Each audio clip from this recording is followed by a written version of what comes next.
Advocate Bindu ആണ് ഒപ്പം ചേരുന്നത്. ബിന്ദു നമസ്കാരം. എങ്ങോട്ടേക്ക് പോകാനായിരുന്നു? എന്താണ് അധികൃതരാരും ഒരു വാക്കും പറഞ്ഞില്ലേ നിങ്ങളോടൊന്നും? എന്തായിരുന്നു അനുഭവം? ഒന്ന് പങ്കുവയ്ക്കൂ. ഡൽഹി എയർപോർട്ടിൽ നിൽക്കുകയാണ്. The flight is suppose to start from here 8:55. ഇന്നലെ രാത്രി 8:55 ഫ്ലൈറ്റ് ആണ്. അത് കൊച്ചിയിലേക്കാണ് പോകുന്നത്. Okay, 8:55 flight. ഹലോ, ഓണം പ്രമാണിച്ചുള്ള യാത്രയായിരുന്നോ?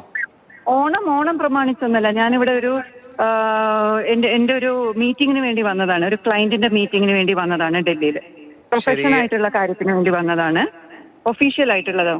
ഞാൻ പറഞ്ഞോ? ഇന്നലെ 8:55 വണ്ടി രാത്രി 1 മണിക്ക് എടുക്കുമെന്ന് പറഞ്ഞു. ശരി, ഞങ്ങള് 1 മണി വരെ ഞങ്ങൾ വെയിറ്റ് ചെയ്തു. അതിനുശേഷം പറഞ്ഞു 6 മണി എന്ന് പറഞ്ഞു, 6:45 എന്ന് പറഞ്ഞു. ഇപ്പൊ 7:10 ഇത് മാത്രല്ല, ഇന്നലെ രാത്രി മുതൽക്ക് ഇതുവരെ രാവിലെ വരെ ഞങ്ങളിവിടെ ഫുൾ ചെറിയ കുട്ടികളുണ്ട്, പ്രായമായവരുണ്ട്, അസുഖം ഉള്ളവരുണ്ട്, പ്രഗ്നന്റ് ആയിട്ടുള്ള ലേഡീസ് ഉണ്ട്. ആർക്കും ഒരു ഫെസിലിറ്റിയും ഇവർ തരുന്നില്ല. എല്ലാവരും ഇവിടെ വളരെ കഷ്ടപ്പെട്ടിരിക്കുകയാണ്. അതിലൊരു കുട്ടി പെയിന്റ് ചെയ്ത് വീണു. ബാക്കിതാ ഞാനിവിടെ എൻ്റെ ഫ്രണ്ടിനും കൂടിയും കൊടുക്കാം. ഒരുപാട് യാത്രക്കാർ വളരെ കഷ്ടപ്പെടുന്നുണ്ട്. ശരി ശരി. ദേവരാജ് എന്നാണ് ഞാൻ. ഇത് കേരളത്തിലെ മലയാളികളുടെ ഓണം അത് നശിപ്പിക്കണം, അവരെ മാക്സിമം ബുദ്ധിമുട്ടിക്കണം എന്നുള്ള ഒറ്റ ഉദ്ദേശം മാത്രമാണ് എയർ ഇന്ത്യ എക്സ്പ്രസിനുള്ളത്.